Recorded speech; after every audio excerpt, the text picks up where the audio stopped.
सर्वमङ्गलमाङ्गल्ये शिवे सर्वार्थ साधिके शरण्ये त्र्यम्बके गौरी नारायणी नमस्तुते।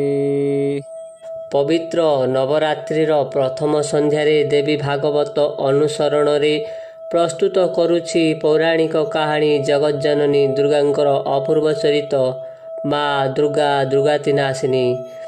दुर्गा पूजा मंडपरे आमे जननी जगधात्रींकर मूर्ति सह देवी लक्ष्मी और सरस्वतींकर मूर्ति देखिबाकू पाइथाउ। प्रकृतरे नवरात्र पूजारे देवी प्रथम 3 दिन अयम शक्ति अर्थात कालिका रूपरे, द्वितीय 3 दिन ह्रीं शक्ति अर्थात लक्ष्मी रूपरे एवं शेष 3 दिन क्लीं शक्ति अर्थात सरस्वती रूपरे पूजिता हुअन्ति। मातृशक्तिर प्रतीक शंकर मनोहारिणी शक्ति भक्ति मुक्ति प्रदायिनी अपार सौंदर्यर अधिकारिणी अपर्णांकर पाद वर्णना करी मु एही महान गाथार आरंभ करुछि।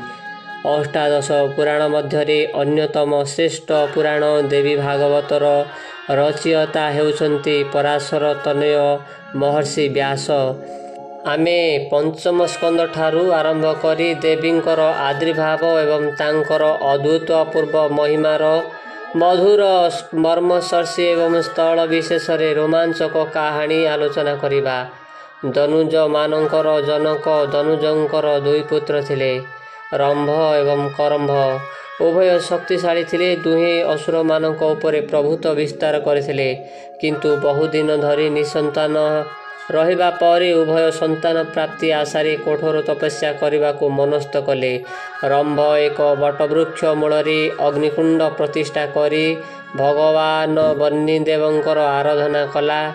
करंभ जलरे बुड़ी तार इष्ट देवंकू प्रसन्न करिबा उद्देश्य गोटे पादरे छिड़ा होई तपस्या करिबारे लागिला। स्वाभाविक भावरे राक्षसंकर तपस्या संवाद सेमानकर आराध्य देवतांकर पूर्वरु देवराज इंद्रଙ୍କ निकटरे पहुंची जाइथिला।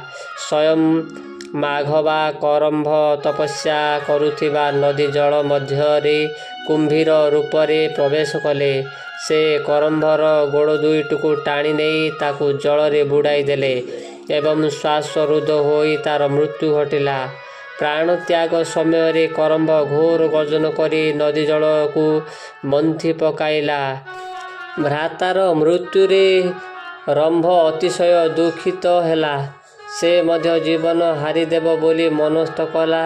निज मस्तक को कर्तन करी अग्निकुंडरे निक्षेप करिबा उद्देश्य वाम हस्तरे निज मस्तक केशगुच्छ को धरी दक्ष हस्तरे कृपण उद्यत्य कला।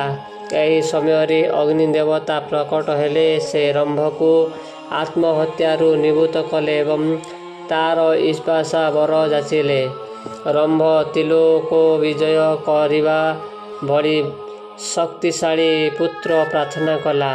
अग्नि देवता कहिले एहा ठारू जाई तुमे जेउ दैत्य राणी सह प्रथम सहवास करिब ता ठारू एक तेजस्वी एवं शक्तिशाली पुत्र जन्म हेब।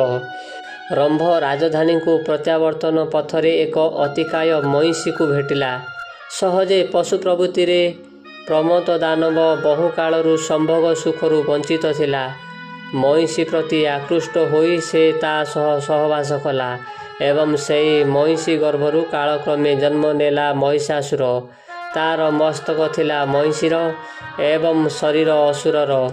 वर्णित अछि जे घटनाक्रम रंभ मृत्युवरण करी रक्तबीज नाम रे पुनर्जन्म ग्रहण करिथिला।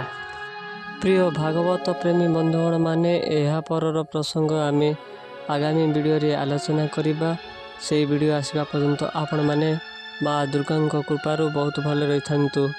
तो सहित ए वेद पुराण कथा चैनल सहित जोड़ी होई चैनल प्रत्येक वीडियो को निजे संपूर्ण भाव देखा सहित निजर सांगसाथी मानक शेयर करंतु। आउ एमती पौराणिक कहानी शुणा आपण माने चैनल सहित जोड़ी होई रही थांतु। जदि वीडियोटी भल लगी ताहले लाइक शेयर और सब्सक्राइब करने को जमार भूलंतु नहीं।